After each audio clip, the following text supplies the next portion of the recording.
Bem, ministro Brito, portanto, manifesta-se no sentido... Senhor presidente, eu li cada um dos objetos da ação civil pública, no relatório, cada um deles. Mas o que eu tenho em mãos é uma reclamação contra um acórdão, evidentemente reclamado. E o fato é que o acórdão reclamado deu pela competência da Justiça do Trabalho para conhecer da ação civil pública e julgá-la. E a julgou parcialmente procedente para anular alguns dos atos praticados pelo município de Anicuns, eu acho. Anicuns. E como eu tenho que julgar a reclamação à luz do acórdão nosso tido por paradigmático, que é a DIN 3395, assentei que a prestimosidade da nossa decisão estava absolutamente afastada, porque não houve contrariedade à autoridade da nossa decisão. Mas nós não dissemos, na linha do que chamou a atenção o Procurador-Geral, que a Justiça do Trabalho seria incompetente para julgar esse tipo de controvérsia? E no caso específico, até uma incompetência adicional que advém do fato de se estar anulando, na verdade, o ato. Atos administrativos. Essa DIN 3395, só para concluir, ela diz que a justiça comum é competente, desde que se trate de uma relação estatutária. Até exatamente. Nós acrescentamos, ou administrativa. É isso mesmo. Foi isso. Mas se você me permite, senhor presidente, eu já insisti nisso num voto e o ministro Marco tem insistido, embora ele divirja na sequência, mas estamos ambos concordes quanto à tese, de que nós estamos diante de um problema de competência e, portanto, o que se tem que fazer é verificar a competência perante os termos da petição inicial. Por quê? Por uma razão muito simples. É porque, de outro modo, se cai numa aporia.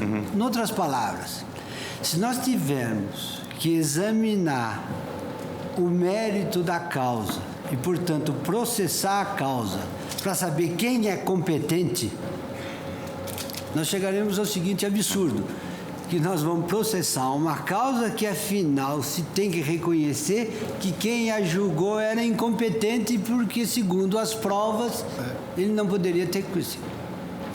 Ora, a solução aí é a solução não apenas do Código, da perpetuácio, mas é a solução lógico-jurídica, é de que o que fixa a competência são os termos da petição inicial. Porque, a partir daí, a partir dos termos da petição inicial, a autoridade judiciária é tida por competente e ela vai examinar a causa. Outra coisa completamente diferente é se os termos da petição inicial, seja quanto aos fatos, seja em relação ao direito aplicável, é procedente ou não. Isso vai depender das provas, isso vai depender de definido o quadro dos fatos, de qual as normas aplicáveis, etc, etc.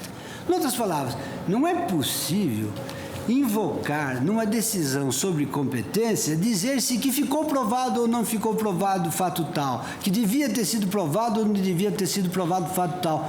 Isso é irrelevante, porque são os termos da petição inicial que dizem quem é o órgão judiciário competente.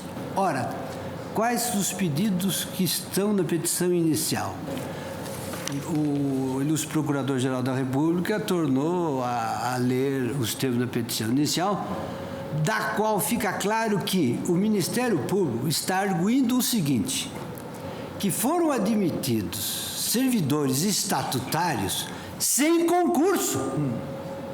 Porque se o Ministério Público tivesse entendido que os servidores contratados e credenciados estavam sujeitos a uma relação de emprego, ele não ia invocar o 37 para efeito de exigir o concurso público.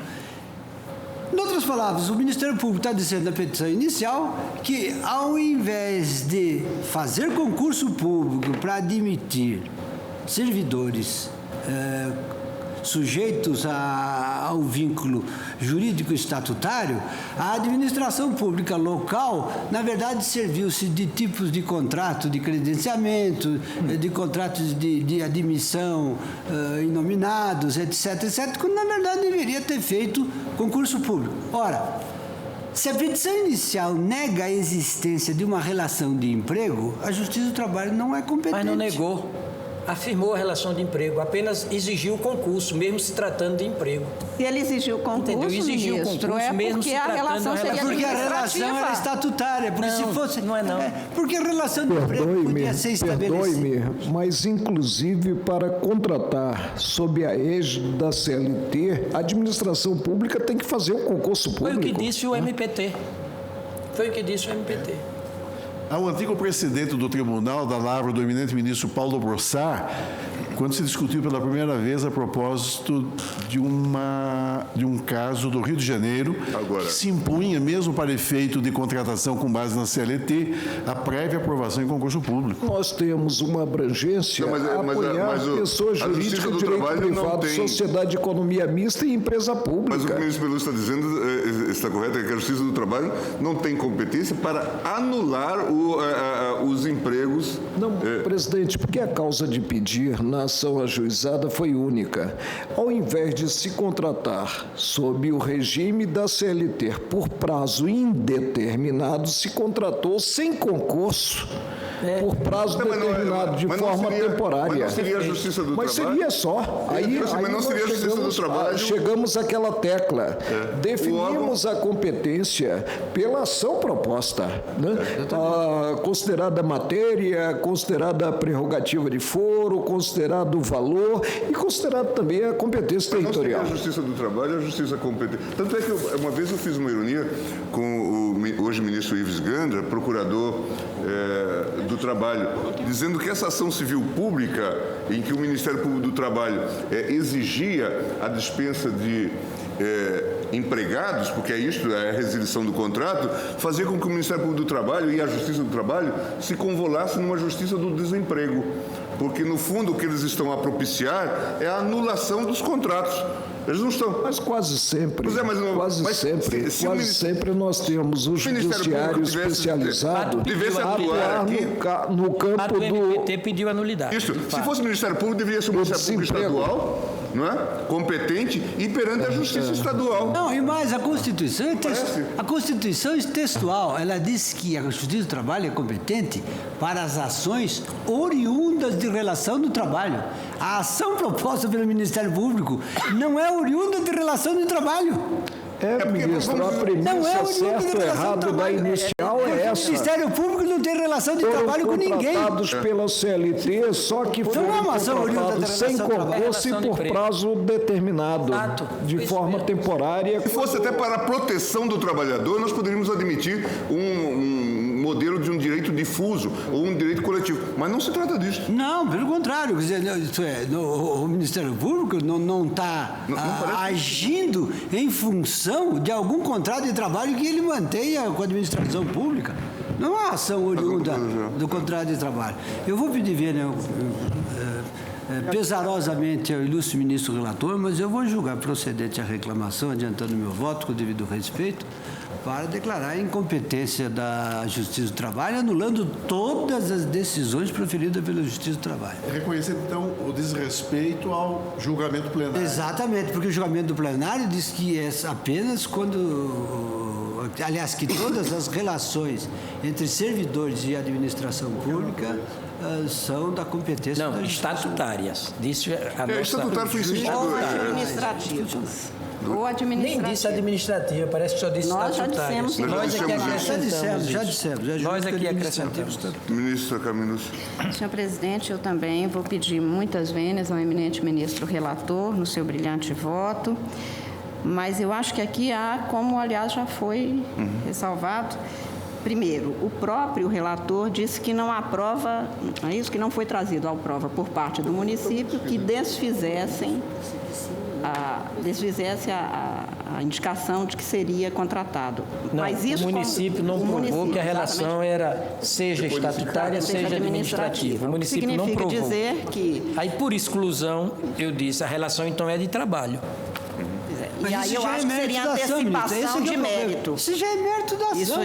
Isso aí já seria mérito Não, não porque fui eu, estamos foi dizendo. o próprio tribunal, a própria acórdão reclamado que assentou. Em Sim, porque o segundo tribunal lugar, exame o mérito, quando não podia fazê-lo por ser incompetente. Em segundo lugar, o que se tem também a descrição do pedido é que seria mediante credenciamento ou contratação temporária sob a modalidade excepcional de interesse público para as atividades de saúde, que é tipicamente, portanto, sujeita a regime administrativo. Em vários casos trazidos a nós, me lembro de ter recebido em audiência alguns representantes do Ministério Público de um estado do Nordeste, em que os procuradores foram taxativos ao dizer que eles estavam tomando aquela atitude porque senão ninguém tomaria, ou seja, assumindo que eles estavam tomando providências independente da competência ou da atribuição específica. Então, eu peço, Vênia, mas eu acho que neste caso, quando o Supremo Tribunal assentou que somente no caso de trabalhador sujeito a empregado da administração pública, o trabalhador sujeito às normas da CLT, é que seria da competência da Justiça do Trabalho, com isto se determinou que todos os outros casos, como este, fossem sujeitos à justiça comum. Pelo que eu estou pedindo vênia ao ministro relator, mas eu estou julgando procedente a reclamação. Ministro Ricardo Veloso. Presidente, no caso aqui, o município reclamante recebeu e repassou verbas da União para levar a cabo o programa de saúde de família. Então, o que fez o município? Ele promulgou editais para o credenciamento ou admissão temporária de médicos, dentistas, enfermeiros e agentes de saúde. E o Ministério Público do Trabalho insurge-se contra esse credenciamento e também contra esta admissão temporária, pedindo o anulamento destas nomeações ou desses credenciamentos ou dessas contratações, de um lado, e exigindo também que se faça concurso público. O que diz o Ministério Público na inicial? Na inicial, ele faz alusão ao inquérito civil público e diz exatamente isso, que o programa de saúde da família é, na verdade, uma política de governo para a área de saúde que já dura mais de 10 anos, não havendo que se falar em admissão temporária, até porque a saúde é um direito permanente de todos e obrigação do Estado. Então, ele exige que essas admissões se façam em caráter permanente e, penso eu, de forma segundo o regime estatutário. Por essa razão, eu também peço, com todas as vênias, eu conheço da reclamação e lhe dou provimento por entender que realmente a Justiça do Trabalho não é competente para conhecer e julgar um pleito dessa natureza. Ministro Eros Grão. Eu também vou pedir vênia ao ministro Carlos Brito para acompanhar a divergência. Ministro Marco Aurélio. Presidente, me preocupa um pouco a generalização desse instrumental que é a reclamação. Ela está sendo tomada como panaceia, remédio para todos os males. E com isso se chega per salto, com queima de etapas ao Supremo. Esse é um aspecto, por isso eu encaro a reclamação no campo da excepcionalidade, desrespeito à decisão proferida pelo Supremo ou usurpação da respectiva competência. Nós temos uma situação concreta e voltamos àquela tecla que eu venho insistindo, que a competência é definida pela ação proposta e não pelo resultado da ação proposta, pelas causas de pedir constantes da inicial e pedidos constantes dessa inicial, bato nessa tecla, porque nós não podemos julgar para depois voltar a uma preliminar, que é a preliminar de competência do órgão julgador. No caso concreto, o que houve? Houve uma contratação afirmada na inicial pela CLT sob os auspícios de um liame empregatício por prazo determinado, quando a regra seria o prazo determinado. E juntou-se a essa argumentação mais uma outra, que no caso o poder público não pode arregimentar mão de obra sem o concurso público. Ressaltou o ministro relator que nesse caso concreto, e não se julga fora do pedido, Perfeito. houve a confirmação de que a realidade estaria a revelar o liame empregatício.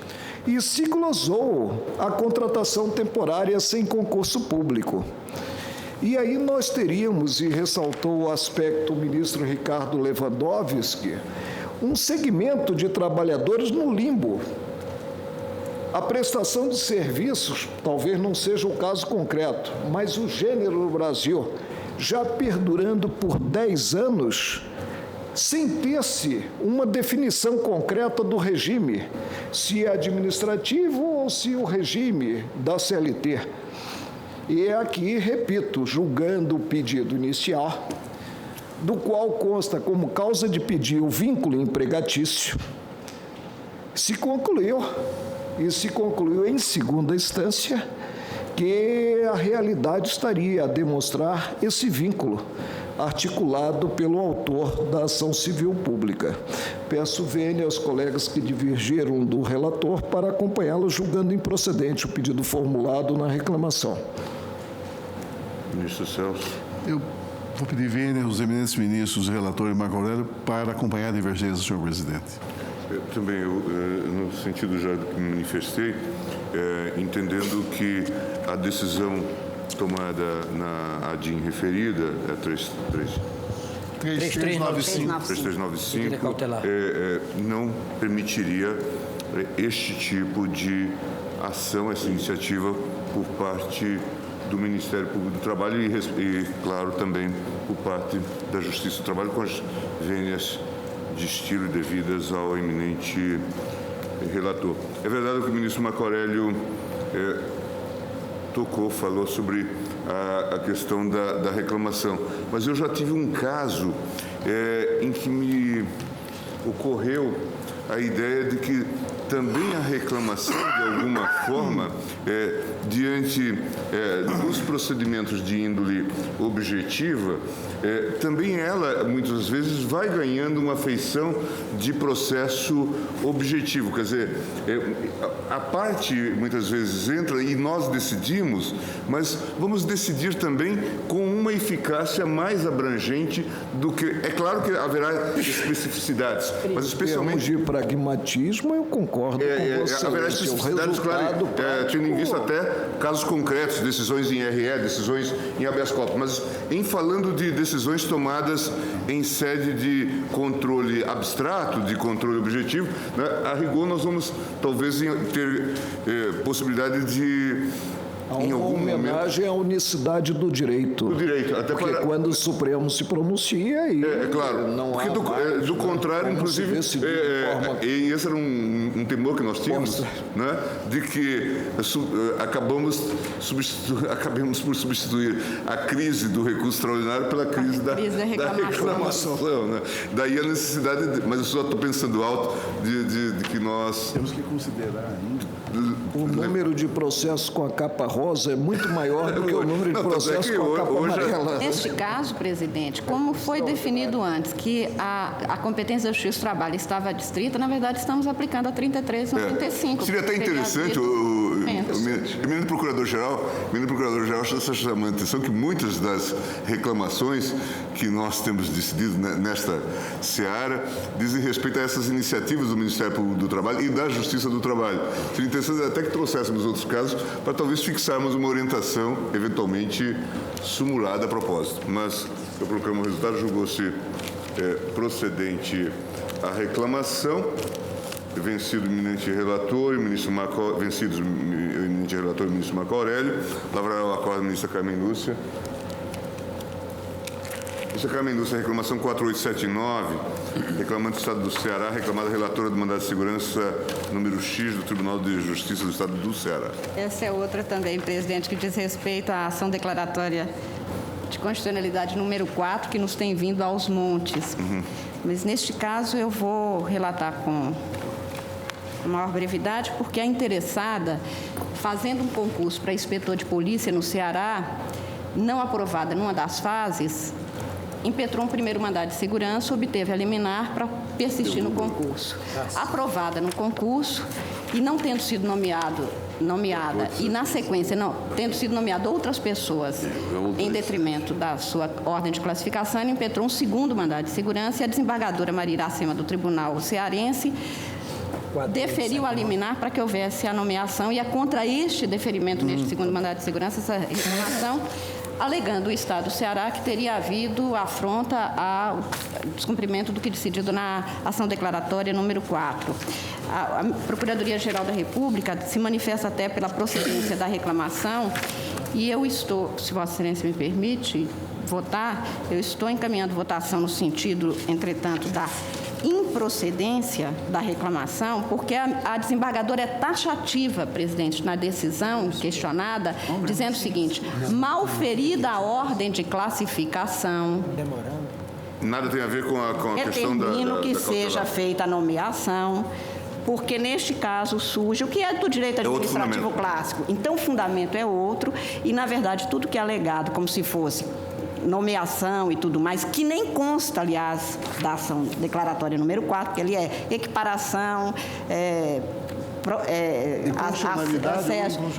outra coisa. Sim, então, não tem nada a ver com remuneração provisória. Não, nem pagamento. E o pagamento é porque, lógico, se ela for nomeada, consequência lógica, não há o trabalho escravo. Sim, então, eu estou encaminhando votação no sentido da improcedência. A eminente relatora encaminha no sentido da improcedência, tem a impressão que não há dúvida quanto... De acordo. Julgado improcedente, decisão unânime, nos termos do voto da relatora. Ministro Marco Aurélio, reclamação 4361. Referência ao relator, reclamante do Estado do Espírito Santo, reclamado juiz do direito da primeira vara dos feitos da Fazenda Pública do Estadual de Vitória e aí uma série de processos. Qual que é? Vamos ao voto, não é, presidente?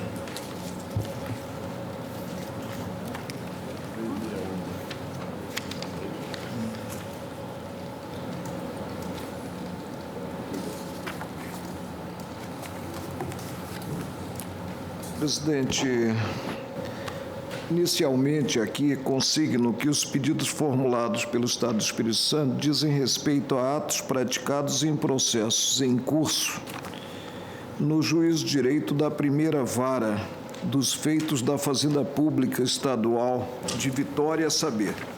E aí eu documento esses processos. Antecipação de tutela. Verifica-se, então, digo no voto, que a situação concreta não tem enquadramento no que decidido pelo plenário sob o ângulo precário e efêmero da liminar, na declaratória de constitucionalidade número 4, ainda sem julgamento final. A razão é muito simples. Foi julgada? Já. Aqui, quando eu fiz, deve ser voto antigo. Quando eu fiz, aí eu teria que ver quando lancei o visto no processo. Quando fiz, então, já havia o julgamento. A razão é muito simples. Segundo informações do juízo reclamado, os atos atacados não implicaram a reclassificação, equiparação de servidores ou concessão de aumento ou extensão de vantagens. Fizeram-se ao mundo jurídico visando tão somente a preservar situações jurídicas que vinham sendo observadas. Em síntese, houve simples manutenção do que percebido pelos interessados, prestação alimentícia, afastando-se assim diminuição implementada pelo reclamante. Não fora isso, caberia de qualquer modo, conforme ressaltado pela Procuradoria-Geral da República, excluir assentando-se a improcedência da glosa do tribunal os atos que beneficiaram servidores aposentados ou mesmo pensionistas. É que, no tocante a estes, já está pacificada a jurisprudência considerado verbete 729, a decisão na ação declaratória de constitucionalidade número 4, não se aplica antecipação de tutela em causa de natureza previdenciária. Em síntese, por não vislumbrar desrespeito ao pronunciamento relativo à declaratória, julgo totalmente improcedente o pedido formulado.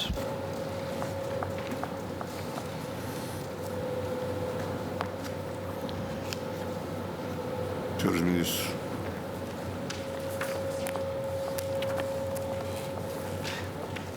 Aqui se manteve uma situação jurídica que vinha sendo observada pelo próprio Estado. Não haveria o desrespeito, muito menos com base na declaração de inconstitucionalidade da lei que obstaculiza a concessão de medida cauteladora. Julga-se. Com o julgamento final, sobreveio a confirmação da validade constitucional do artigo 1º daquela lei 9494, não é mesmo? No caso, teria havido por parte do órgão judiciário reclamado a proclamação da inconstitucionalidade.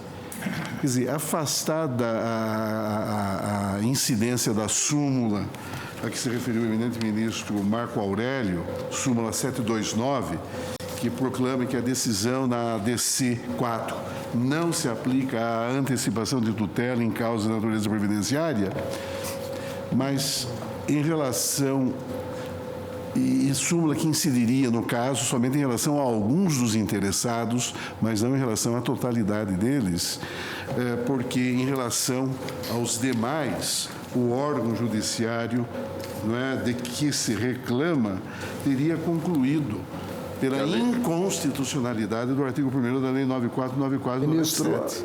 Eu fiz o voto há muito tempo e o meu computador, a minha cabeça não permite que eu guarde tudo que eu confecciono. Não, eu estou apenas tentando recapitular alguns dados. Mas na situação concreta, se preservou de forma precária e efêmera, mediante medida liminar, as situações alcançadas. Não houve declaração de inconstitucionalidade na origem de um dispositivo, que não se teve, até a apresentação da reclamação, não se teve o julgamento final da ação ou das ações que eu enumero no voto. Há essa peculiaridade. Quando nós julgamos o pedido de cautelar, e realmente, como Vossa Excelência bem salienta, quer dizer, houve um decurso de um largo tempo entre o julgamento do pedido de cautelar e o julgamento final. Mas lembro-me que o tribunal deixou assentadas algumas conclusões a respeito desse tema, e esclarecendo que o nosso julgamento, quer dizer, concessivo do provimento cautelar impregnado de caráter vinculante, Vossa Excelência ficou vencido, então, quanto ao caráter vinculante, entendendo que somente o julgamento final é que poderia revestir-se dessa eficácia vinculante, mas o tribunal entendeu de conceder provimento cautelar com efeito vinculante e dizendo que aquela decisão incidiria unicamente sobre pedidos de tutela antecipada, formulados, etc. e tal, mas que tenham por pressuposto a constitucionalidade ou a inconstitucionalidade do artigo 1º da Lei 9494 de 97. No caso, o órgão judiciário de que se reclama, afastada a questão meramente de caráter estritamente previdenciário, que não é alcançada pelo efeito vinculante de nossa decisão, conforme estabelece a própria súmula 729, mas o órgão judiciário de que se reclama teria concluído pela inconstitucionalidade do artigo 1º. Sob essa perspectiva, a decisão realmente teria desrespeitado, transgredido o julgamento do Supremo Tribunal Federal já em sede cautelar. É o que está enfocando também a Procuradoria em relação aos casos de pura antecipação que não envolve questão previdenciária. Previdenciária, tanto que a própria Procuradoria-Geral afasta, opina pela procedência parcial, excluídos alguns interessados que estão protegidos pela incidência da súmula 729. Você, portanto, se encaminha no sentido da procedência parcial. Ministro Carlos. Pediria vênia. Mas, tal como está na argumentação do ministro Celso de Mello, eu me ajudo para acompanhar. Ministro Ricardo Lewandowski. Presidente, eu vou pedir vênia também para conhecer parcialmente e julgar procedente em parte, excluindo, então, aqueles que estão alcançados pela súmula 729 da Suprema Corte. Ministro Eros Grau. Eu estou pedindo também vênia para acompanhar a divergência. Ministro Carlos Brito. César Peluso. De acordo com a divergência do data vênia, senhor presidente. Ministro Celso Mello também encaminha. Sim, eu peço vênia ao eminente relator para julgar parcialmente procedentes. Parcialmente procedente. Nesses termos, vencido o ministro Marco Aurélio. E, portanto,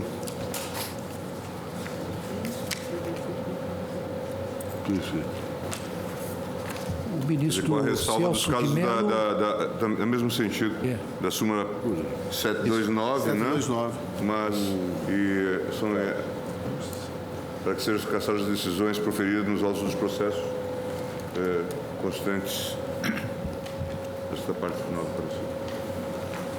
O ministro Celso de Mello estava conhecendo em parte ou sempre simplesmente deferindo Então, parcialmente? eu julgo parcialmente procedentes. Julga parcialmente procedentes. O ministro Celso citou a questão, mas... O primeiro voto foi da primeiro voto da ministra ministra Carmen Lúcia. Carmen Lúcia, relator pelo acordo.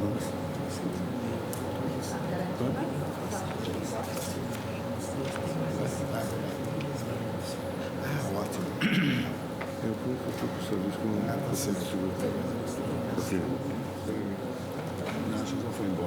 Foi na súmula 729. Carlos Brito, Não se aplica. reclamação 4751, reclamante do Estado do Piauí, reclamada relatora do mandado de segurança X do Tribunal de Justiça do Estado do Piauí. Senhor presidente, o voto é longo, mas vou de novo fazer uma síntese. A insistentes pedidos do ministro Eros Grau.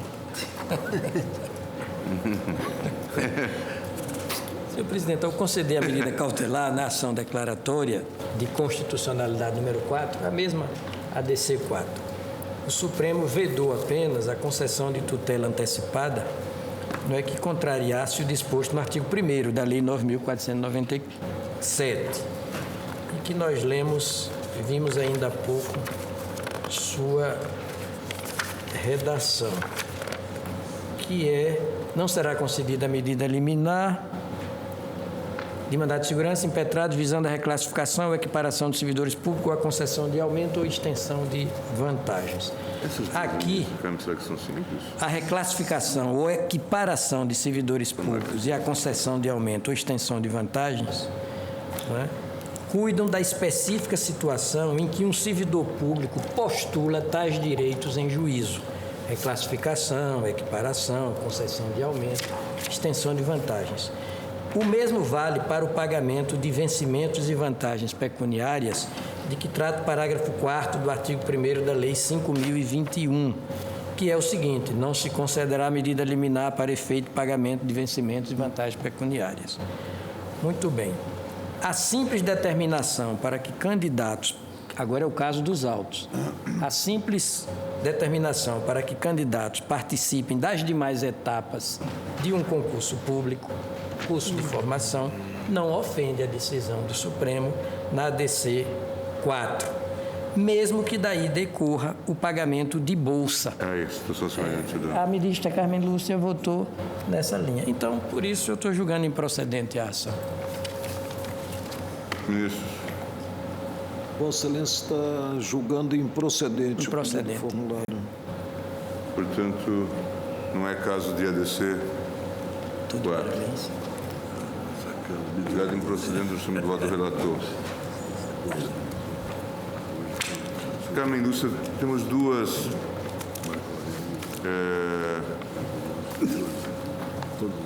reclamações, 5.133, 7.100... Mesmíssimo caso, são Mesmíssimo só os caso. reclamados que são diferentes e os interessados.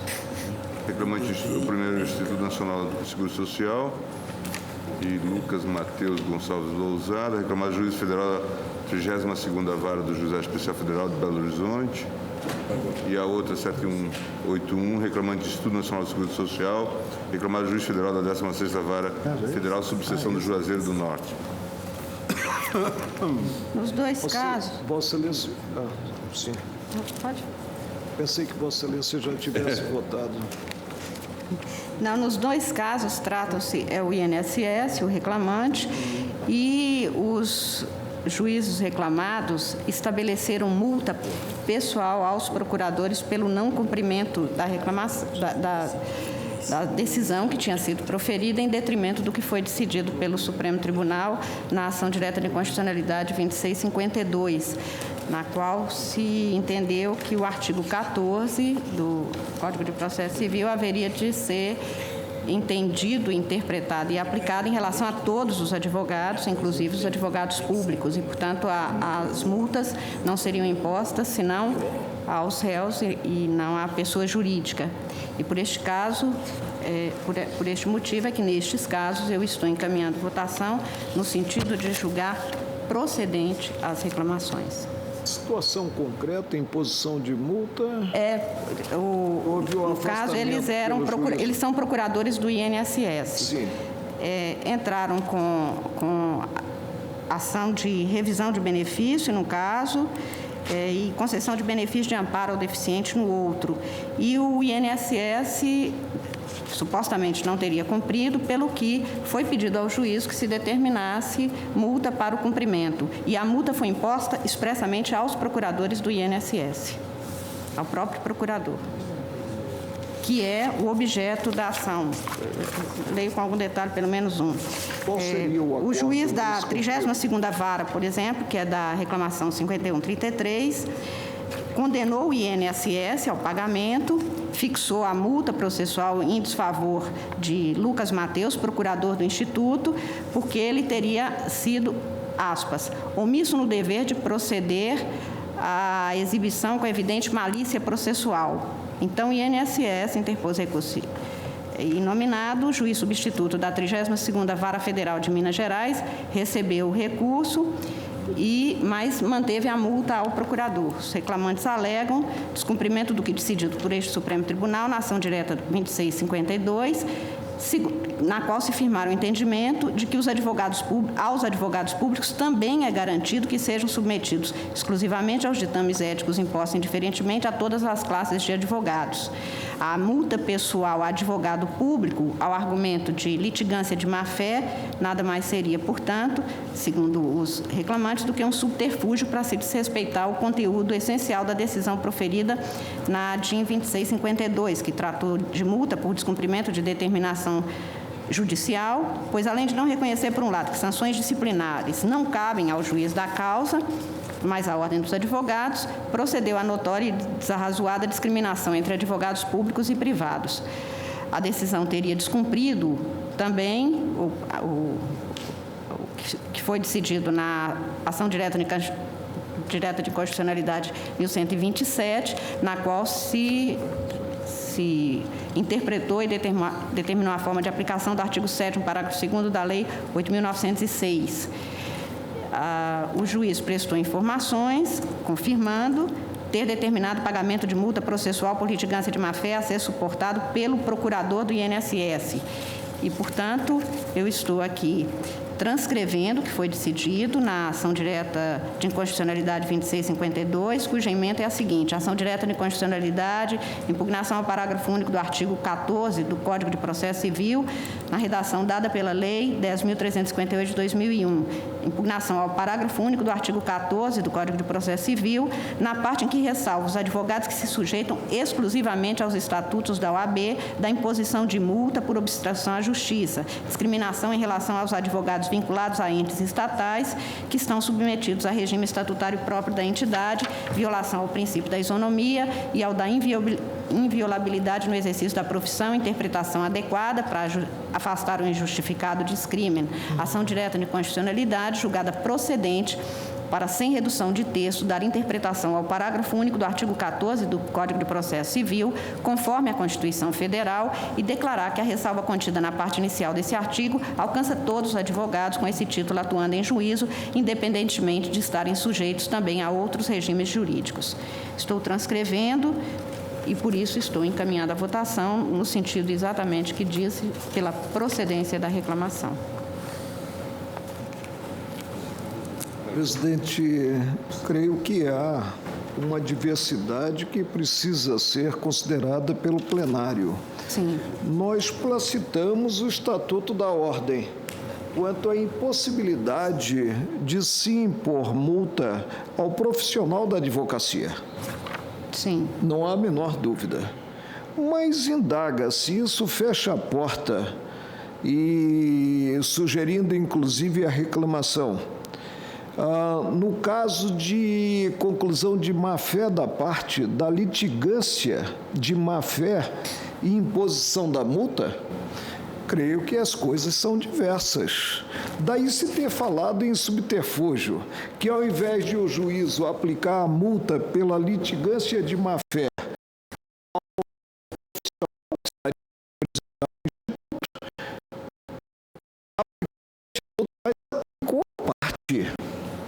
por não cumprir uma decisão judicial ou por praticar ato, muito embora o ato seja subscrito, mas na via da representação pelo procurador, ato em juízo, ato protelatório. Eu penso que na ADIM nós não decidimos quanto à litigância de má-fé da parte. Decidimos sim, apontando que a transgressão a uma norma de conduta pelo advogado gera providência junto à ordem. O juiz não pode impor a ele, advogado, enquanto advogado, representante processual, qualquer punição. Mas aqui foi a multa, senhor ministro. Por que o Instituto é quem reclama?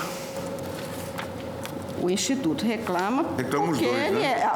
O servidor é dele, mas olha o que diz o juiz. Confirmo ter havido determinação do pagamento de multa processual de R$ 2.100 por litigância de má-fé a ser suportado pelo procurador, Dr. Lucas Mateus Gonçalves Lousada. E no outro, reclamante sem ter iniciado a mesclagem do processo subjetivo com objetivo, ela é sempre muito complicada.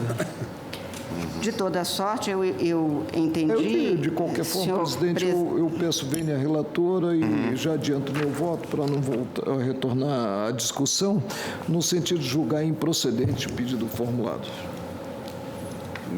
Ministro Ricardo Lewandowski. Presidente, eu acompanho a eminente relatora Data Vênia para assentar que a multa cabe ao Instituto e não ao advogado.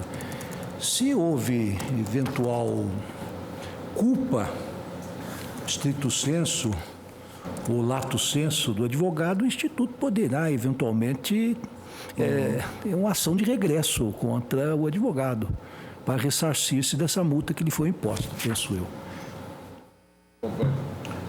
Vossa Excelência mantém, então, a multa imposta ao Instituto. Sim, é nesse sentido a decisão.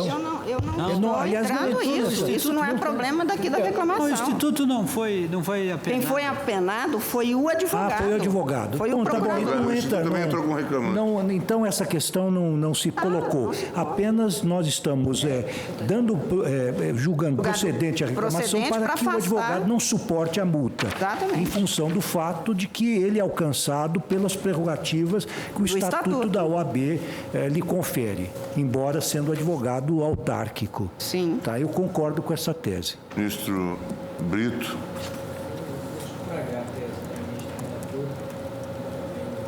Ministro divergente. Ministro Também com o eminente relator Data Vênia. Ministro Celso. Eu sou líder para acompanhar a relatora, senhor presidente. Também eu, no mesmo sentido, pedindo ao ministro Marco Aurélio, tanto julgados procedentes às reclamações, vestido o ministro Marco Aurélio que a julgava procedente. Improcedente. Que julgava improcedente. São as duas, 7181 e 5133. 5133 7181, isso. Julgava improcedente.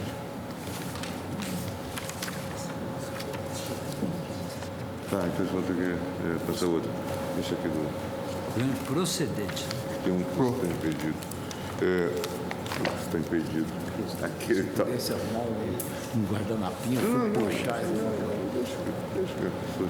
Mandado de Segurança 26117. Relator o ministro Eros Grau, que concedia a ordem, que foi acompanhado pelo ministro Menezes Direito e pela ministra Carmen Lúcia. Depois pediu o vice-ministro Carlos Brito. Presidente, eu vou acompanhar o ministro Eros Grau. Eu trago um voto de 12 folhas, mas também vou fazer um resumo. Sua Excelência, o ministro relator, preliminarmente suscitou a incompetência. Não, o impetrante suscitou preliminarmente a incompetência do TCU para examinar reclassificação interna de servidores, no caso, reclassificação procedida pela Eletrosul.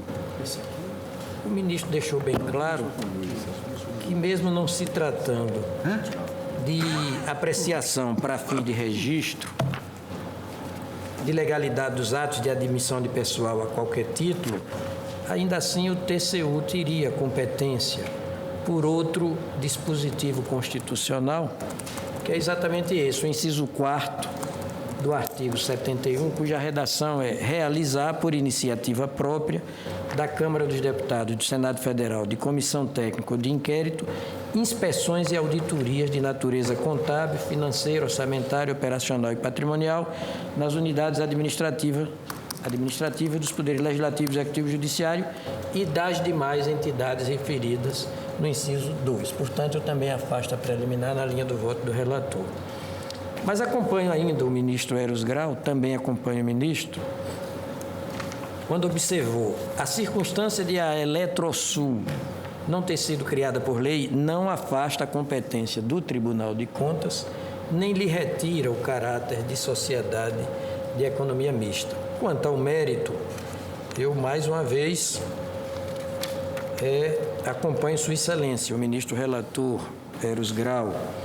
Sua Excelência teve como violadas as garantias constitucionais do contraditório e da ampla defesa. Garantias, digo eu, que exatamente por não se tratar, no caso de apreciação da legalidade de ato de admissão de pessoal ou de concessão de aposentadoria, reforma ou pensão, garantias, portanto, que hão de ser estritamente observadas.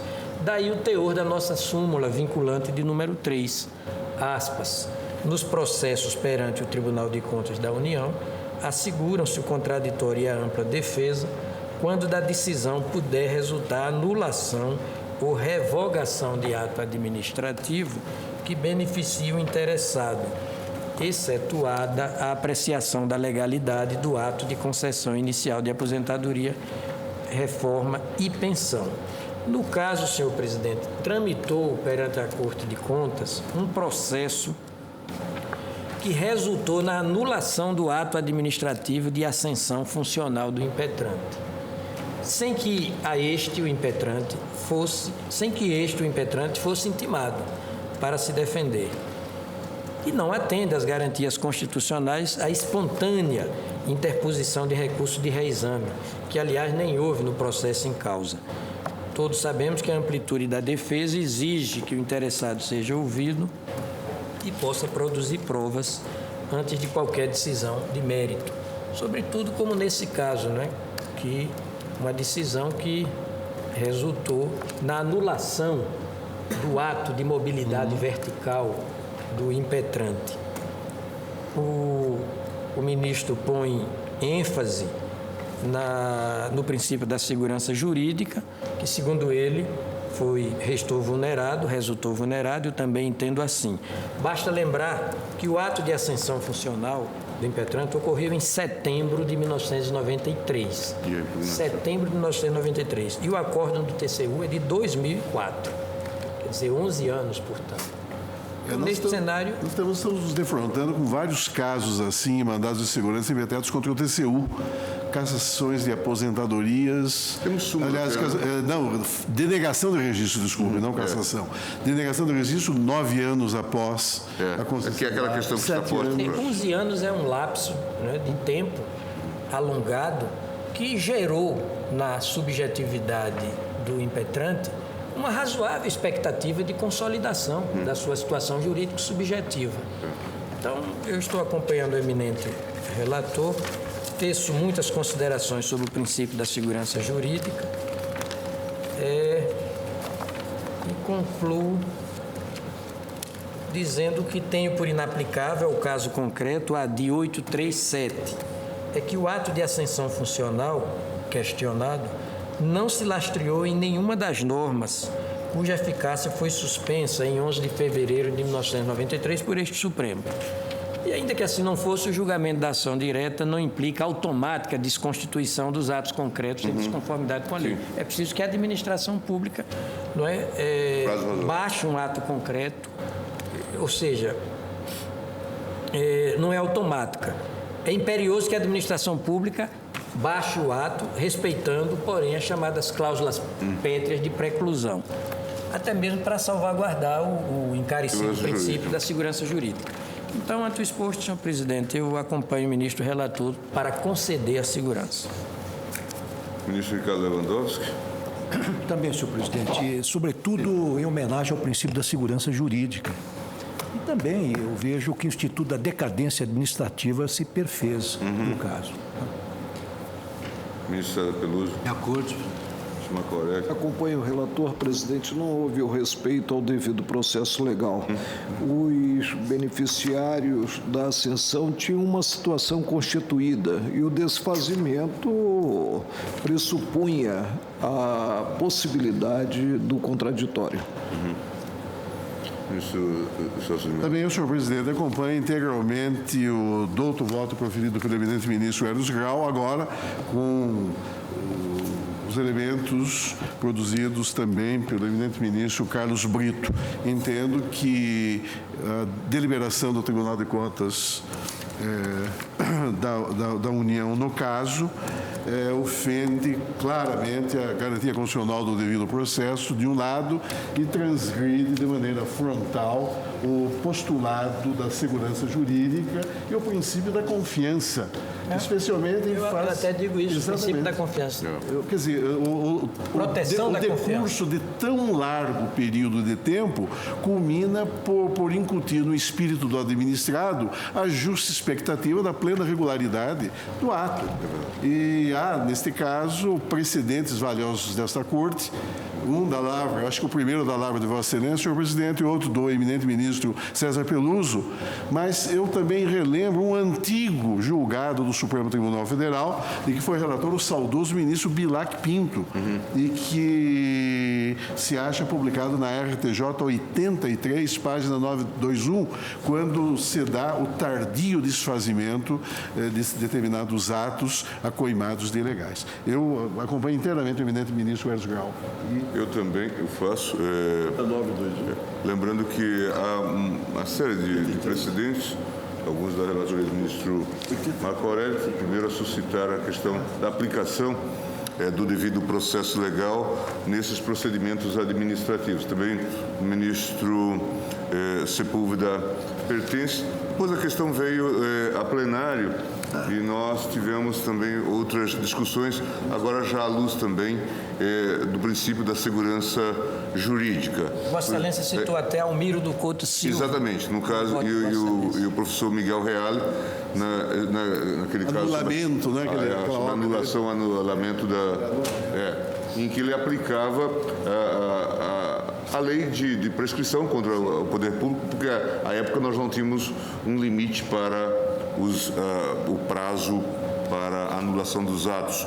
E tivemos o caso da Infraero, né, que foi objeto de discussão, aqui larga discussão no plenário. De modo que, invocando todos esses subsídios, também eu acompanho o voto do ministro Ero, já subscrito pela ministra Carmen Lúcia, ministro do Direito, e agora o magnífico voto do ministro Carlos Brito, de modo que concedeu-se a ordem à unanimidade aqui, inclusive pelo duplo fundamento, não só pela questão do devido processo legal, mas também pela segurança jurídica.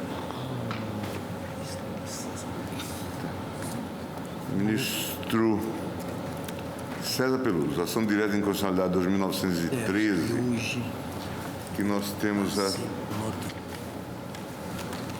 seguinte situação. Após os votos do ministro Carlos Veloso, Sepúlveda Pertence, que julgava improcedente a ação, pediu vista dos autos do ministro Marco Aurélio.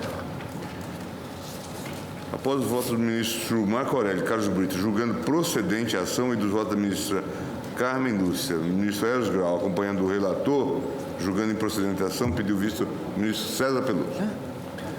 Senhor presidente, a ação direta de inconstitucionalidade, que é juizada pelo Procurador-Geral da República, tem por objeto o artigo 48, inciso 2, parágrafo 1 da Lei Complementar 75/93, Lei Orgânica do Ministério Público da União, a qual atribui ao Procurador-Geral da República legitimação ativa para as ações penais previstas no artigo 105.1 da Constituição Federal, permitida delegação ao Subprocurador-Geral da República.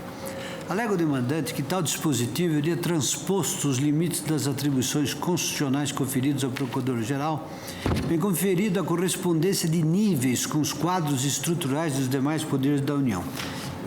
Da prescrição inicial consta: é por isso que a Constituição Federal, estabelecendo para a correspondência a fase da Suprema Corte do Juízo Nacional Originário do Processo Criminal do Procurador-Geral da República, também no âmbito do Ministério Público, só o Procurador da República legitima-se a propositura da ação direta de inconstitucionalidade dentro da Suprema Corte.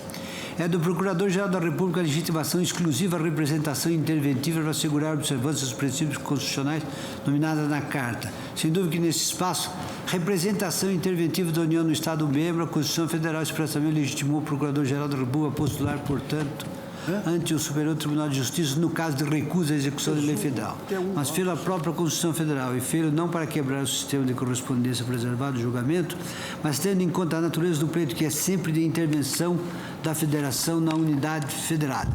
Nessas perspectivas excepcional, quem há de pedir um termo de grave comprometimento ao Pacto Federativo é sempre o Procurador-Geral da República. E segundo a matéria que deduzirá, o foro será tal ou qual pela própria definição constitucional da admissão da Suprema Corte do Superior Tribunal de Justiça. Contudo, insistimos, a perspectiva é excepcional e, portanto, possa nos atos o limite do enunciado constitucional que não pode transbordar. A lei complementar, todavia, transborda e vai além.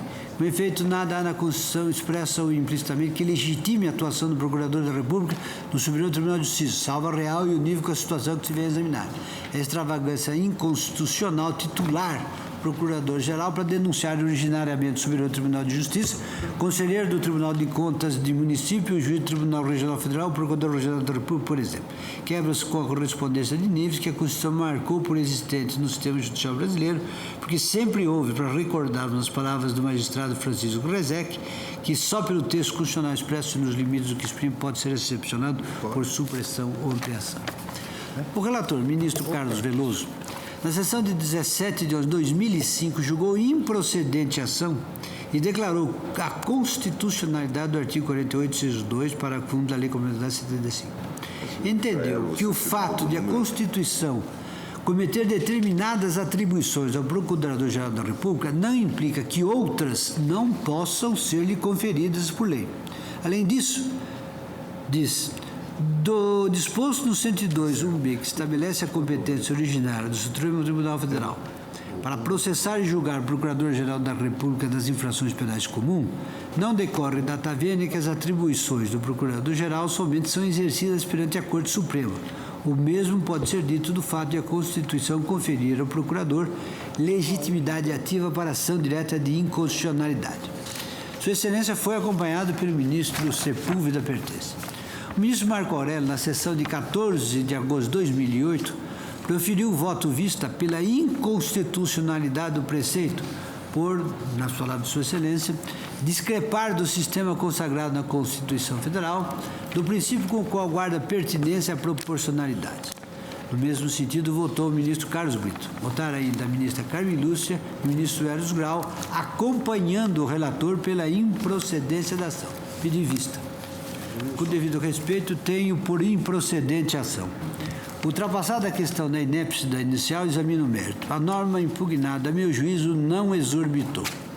Conforme se confirma do ofício 33, de 17 de 7 de 2000, da Subprocuradora-Geral da República, Delza Curvelo Rocha, de cuja manifestação me valho, a relativa simetria entre as organizações dos poderes não foi quebrada, senão garantida pela norma. É que foi reservada ao chefe de cada ramo do Ministério Público da União a competência ou atribuição para atuar perante os tribunais superiores nas áreas respectivas. É o que se dispõe em relação ao Procurador-Geral Militar, do Trabalho e do Distrito Federal e Território. Desta forma, tendo em vista que o Procurador-Geral, além de ser o chefe do Ministério Público da União, também desempenha tal papel sob o Ministério Público Federal e o Eleitoral, entende-se que lhe tenha sido outorgada a legitimação ativa para ação penal perante o plenário do Superior Tribunal de Justiça. Ao depois, há só falta na Constituição de disposição expressa sobre atribuições não pré-exclui, possam estas ser previstas por lei, como se tira ao próprio texto constitucional que o permite, é o artigo 128, parágrafo 5º. A Constituição contém, aliás, apenas algumas hipóteses de atribuições específicas, que, como da representação interventiva, do 36, número 3, não se confundem com outras funções essenciais do Ministério Público, como é o caso da legitimação exclusiva para a propositura da ação penal pública. Ademais, das informações oriundas do Ministério da Justiça, ofício 334/2003, consta: neste passo, vale notar que coube ao então Procurador da República, hoje Ministro Sepúlveda Pertence, submeter ao Congresso o projeto da Lei Orgânica do Ministério Público da União. Vale lembrar ainda que, tal como esclarece a mensagem número 2 de março de 89, do então Procurador-Geral da República, o trabalho de coordenação final na elaboração do projeto foi desenvolvido pelo Subprocurador-Geral Afonso Henrique Prates Correia, ressaltada a colaboração da Associação Nacional dos Procuradores da República, por intermédio da comissão por ela constituída, da qual fazia parte, dentre outros, nomes de destaque da carreira, como Subprocurador-Geral da República, Álvaro Ribeiro da Costa. O projeto original foi amplamente discutido em ambas as casas do Congresso. O texto definitivo foi aprovado e oportunamente sancionado pelo Presidente da República. A redação do inciso 2 do artigo 48, ora impugnado, corresponde exatamente à que foi originalmente proposta pela chefia do Ministério Público da União, então encabeçada pelo depois ministro Sepúlveda Pertence. Em suma, digo, não vejo, com devido respeito, nenhum prejuízo à instituição, nem ofensa à Constituição da República, razão porque acompanho o relator para julgar improcedente a ação, declarando constitucional o artigo 48, inciso 2, parágrafo 1 da Lei Orgânica do Ministério Público. Ministro Celso de Mello. Eu também, senhor presidente, acompanho o relator para julgar válida, inteiramente válida a norma legal em questão. Eu também faço no mesmo sentido e proclamo, então, o resultado. No caso concreto, alcançamos a maioria absoluta exigida para a declaração de constitucionalidade. Sim, porque já voltaram julgando improcedente. Temos 6 votos. Veloso, ministro Sepúlveda Pertence, Carmen Lúcia, ministro É que Vossa Excelência não estava presente e nós rediscutimos essa matéria. E houve uma proclamação parcial de constitucionalidade com apenas 5 votos. Sim. O processo objetivo. E o tema será reaberto, acredito, quando seguirmos no julgamento daquela dia. Bom, e julgavam procedente de ação, Vossa Excelência, o ministro Carlos Brito. Portanto, está composto devidamente o quórum para a proclamação. Julgada improcedente a ação, vencidos os ministros Marco Aurélio e Carlos Brito. Ministro Celso de Mello, para complementação e continuidade do julgamento, a DIN 1194, a questão da interpretação conforme ao artigo 21 e seu parágrafo único da Lei 8.906. Falta votar, Vossa Excelência. Pois não. Cabe-me voto de desempate no caso, senhor presidente. Observo que o empate deu-se em relação ao artigo 21 e parágrafo único do Estatuto da Advocacia. Votaram no sentido da procedência da ação direta Vossa Excelência, senhor presidente, e os eminentes ministros Marco Aurélio, Ricardo Lewandowski, dando, no entanto, procedência parcial ao parágrafo único, Joaquim Barbosa e César Peluso. Julgando parcialmente procedente com interpretação conforme os eminentes ministros Maurício Corrêa, o relator originário, Sepúlveda Pertence, Carmen Lúcia, Carlos Brito e Ellen Grace. Observa que a douta Procuradoria-Geral da República opinou, no caso, pela improcedência da ação direta nesse ponto. O meu voto, senhor presidente, julga parcialmente procedente a apresentação direta para, sem redução de texto, dar ao artigo 21 em seu parágrafo único interpretação conforme, em ordem a limitar a aplicação de tais regras legais aos casos em que não haja cláusula contratual que veicule estipulação em sentido contrário.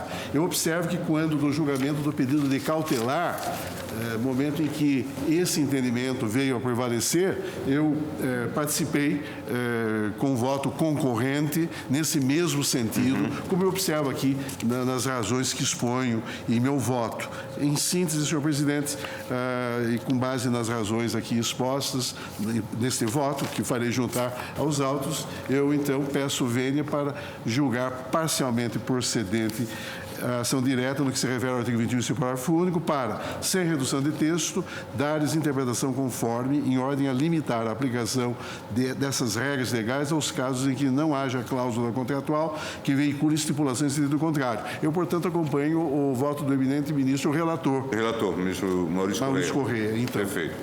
Portanto, julgou-se parcialmente procedente para se atribuir interpretação conforme, nos termos do voto do relator, agora seguido pelo ministro Celso de Mello, e vencidos o ministro Joaquim Barbosa, Marco Aurélio, César Peluso, Ricardo Lewandowski e o presidente, que julgavam totalmente procedente a ação.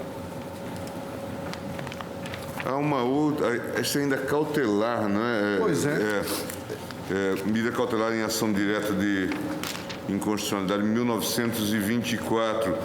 Também temos aqui uma situação de quase impasse. Falta votar o ministro Celso de Mello.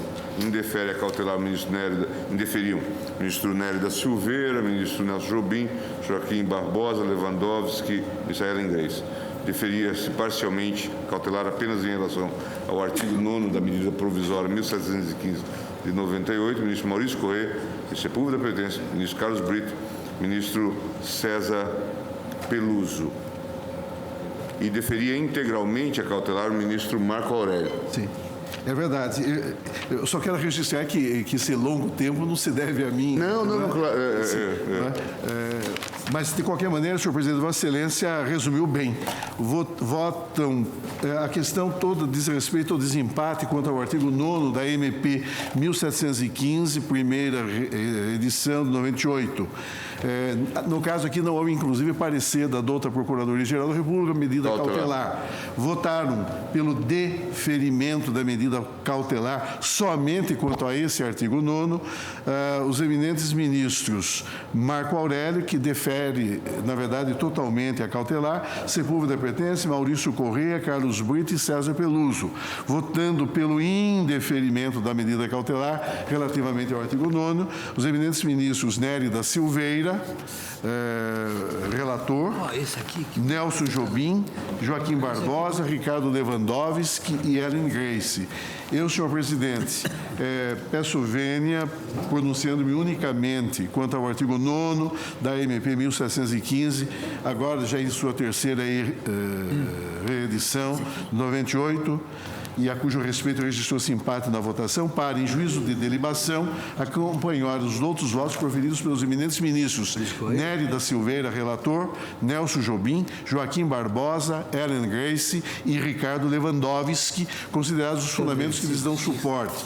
Eu exponho aqui as razões, senhor presidente, em meu voto e registro que a norma inscrita no artigo 9º da MP 1715 de 98 não sofreu qualquer alteração em seu conteúdo material, achando-se presentemente inscrita no artigo 10 da MP 2168, 40ª reedição de 2001. É uma daquelas medidas provisórias alcançadas pelo artigo 2º da emenda, não é?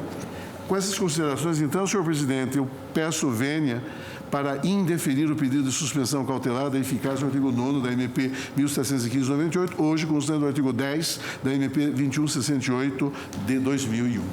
Portanto, indeferida cautelar em relação ao artigo 9º, vencidos parcialmente o ministro Maurício Corrêa, Os ministros Marco Aurélio e César Peluso, né, que deferiam parcialmente, e vencido também o ministro Marco Aurélio, que deferia integralmente. Integralmente. 20 de maio também. Ministro Celso, esse habeas corpus é rápido? É simples, não é o caso. Não é? Se quiser deixar para amanhã, não há problema nenhum. Não é? Está encerrada a sessão, senhores ministros. No caso em que o 20 de maio, né? 20 de maio, é 1000.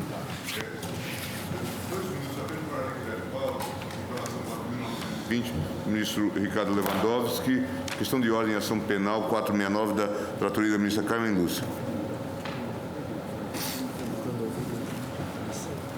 Retirado de pauta. Cordovil.